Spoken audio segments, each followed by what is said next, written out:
Good afternoon. I'm Congresswoman Jackie Speier from California, and I represent the 12th Congressional District, which covers a portion of San Francisco and most of San Mateo County.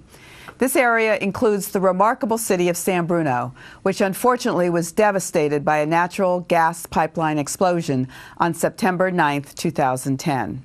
Frankly, this past year has been filled with too many negative revelations about the delivery of natural gas by PG&E and the regulatory efforts of the California Public Utilities Commission and PHMSA. We are at the point where the emphasis must be on identifying ways to make the delivery of natural gas safer, not just in Northern California, but throughout the country. My district, in many ways, is serving as a laboratory for what must be done when pipelines are old and difficult to inspect with pigging equipment. PG&E will be seeking approval to spend $2.2 billion on making its pipeline system as safe as possible. This process requires hydro testing and, as we have witnessed recently, some failures, but fortunately, no injuries. I commend the Pipeline Safety Trust for putting on this safety-based conference. You know, in many respects, you're the brain trust in this country for what needs to happen. I wish my schedule would have allowed me to be there in person. The trust, led by Carl Weimer, is an invaluable watchdog. I also want to commend San Francisco Chronicle reporter Jackson Vanderbanken for his relentless coverage of the San Bruno aftermath. And finally, the residents of San Bruno are indeed lucky to have a mayor, such as Jim Ruane, who is a construction contractor by day and a mayor 24/7, and a city manager like Connie Jackson, who is intrepid and smart. You know, I enjoy candor, but less so when it's videotaped.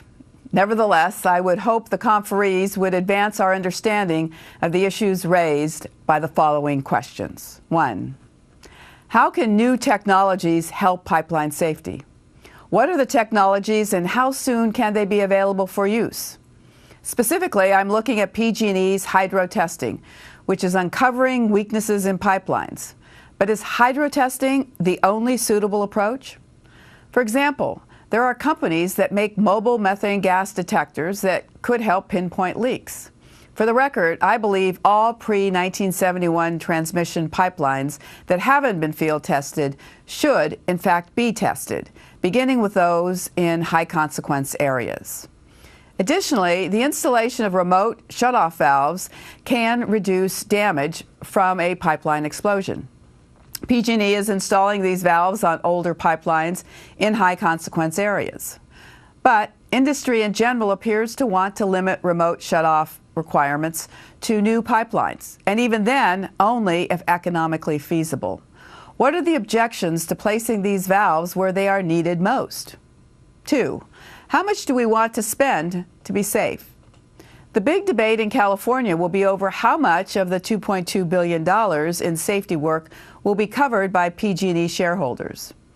In looking at other parts of the country, there is to be consideration over costs. Debates on safety are false if money is not a consideration. Well, that should be enough to fill up a breakout session. Please have a meaningful dialogue and work towards ensuring that San Bruno never happens again. As long as the pipeline industry is calling the shots in Washington and effectiveness is determined by economic feasibility, safety will be undermined unless consumers, local governments, and advocacy groups like the Pipeline Safety Trust demand otherwise.